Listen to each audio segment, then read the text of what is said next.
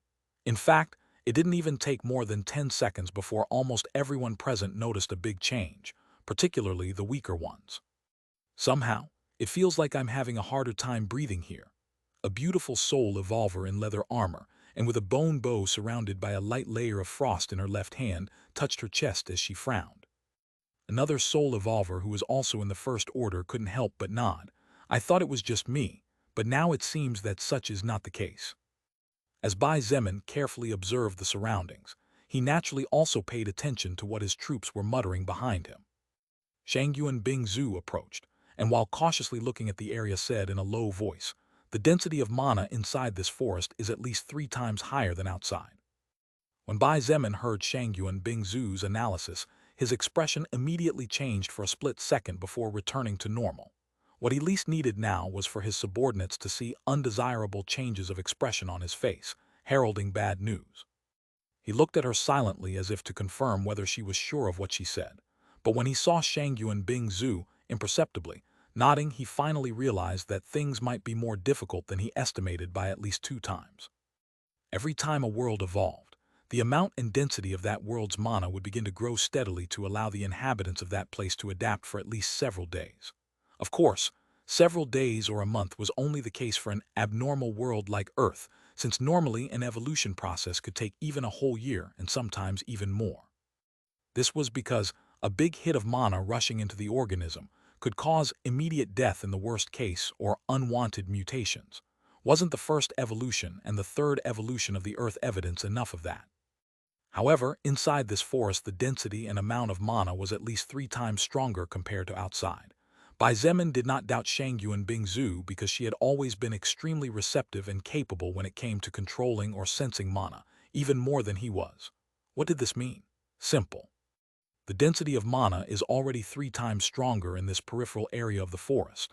Doesn't this mean that if we keep moving towards the center it will increase by at least a dozen times more? As this thought flashed in his head, Bai Zemin's heart sank. Forget about first-order soul evolvers. Even those who had already surpassed level 50 and successfully evolved to the second order would probably die horribly or suffer monstrous mutations. After thinking about it for a moment, Bai Zemin turned around and ordered in a deep voice, "All those below level 50 will retreat to the collector's pocket world, first to preventing the mana in this place from becoming negative for you. In addition, I want when any of you feel difficulty breathing or moving to immediately declare it, so that I will send you to a safe place." Bai Zemin's words were more than welcomed by most. This was because the more time passed the more difficult it became for them to breathe and move. Both of these were clear symptoms that their organisms could not adapt at the same rate that the mana from outside was hitting them. Of course, there were also some who did not want to leave. This did not mean that they were disobedient, but that they wanted to continue fighting and supporting their leader to take revenge on the enemies and bring redemption to the innocents who were slaughtered and humiliated by the Russian troops. Regardless of what any of them thought and regardless of whether they agreed or not, Bai Zemin directly sent all First-Order soul evolvers to the Collector's pocket world. The 15,000-man army immediately reduced tremendously.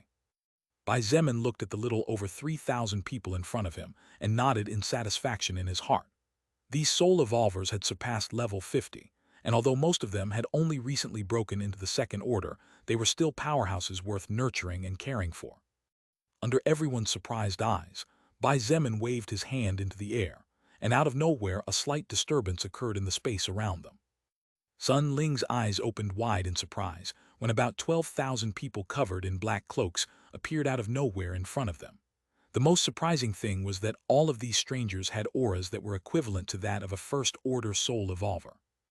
These people, no robots, doesn't seem to be right either. Although Sun Ling had forgotten since Bai Zemin had never used them until now, Shangyuan Bingzu's memory that had been present during the entire process clearly remembered these things that appeared when he waved his hand in the air. These 12,000 cloaked figures that had suddenly appeared were none other than a part of the warrior golems that Bai Zemin had taken control of after obtaining the Sky Destroyer. In one of the rooms of the great flying war battleship were at least tens of thousands of warrior golems, and so far, Bai Zemin had not used them. In fact, the number of people who knew of the existence of these golems was probably no more than 10. It was exactly at this point that one crucial piece of Bai Zemin's plan came into play. Faced with Shangyuan Bingzu's inquisitive eyes looking at him in puzzlement, Bai Zemin simply smiled slightly and shook his head. She understood that this was not the time for that, so in the end she could only nod and decided to back him independently. Bai Zemin clapped his hands once to get everyone's attention, and when he had all eyes on him, he gave his next order without delay. We will start exploring the periphery of the forest. All of us will go together. Let's not split up to avoid major problems. Remember to be attentive and report when you feel negative changes. Understood? Seeing the people in front of him nod, Bai Zemin turned to look at Wu Yijin. Yijin, you and your team take over from here on out. Wu Yijin nodded with a resolute expression on her baby face and took a step forward. About 120 soul evolvers came out with her and broke ranks. All of them were powerhouses with plant-like skills or specializations focused on recognition and finding particular herbs.